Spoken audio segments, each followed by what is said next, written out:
ગઈકાલે તારીખ 4/9/2024ના રોજ ક્રાઇમ બ્રાન્ચ રાજકોટ શહેર crime branch PI MR Gondaliya તથા પીએસઆઈ અનિરુદ્ધસિંહ પરમારની ટીમને એક ચોક્કસ બાતમી મળેલી હતી કે રાજકોટ અમદાવાદ હાઈવે ઉપર એક દારૂનું ટ્રક આવી રહેલો છે. આ ચોક્કસ બાતમીના આધારે રાજકોટ શહેર ક્રાઇમ બ્રાન્ચ પીએસઆઈ અનિરુદ્ધસિંહ પરમારની ટીમ દ્વારા આ ટ્રકને રોકવામાં આવેલ, જેને ચેક કરતાં તેમાંથી દારૂની કુલ વિદેશી બોટલ 10,560 મળી આવેલ, જેની કુલ કિંમત છે 82,85,000.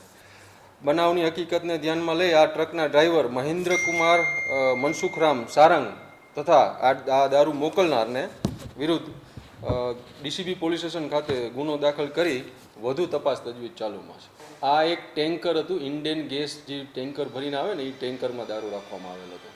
આ દારૂ કોને મોકલ્યો હતો, અહીંયા કોને મળવાનો હતો, એ તમામ તપાસ ઝીણવટપૂર્વક તપાસ કરવામાં આવશે.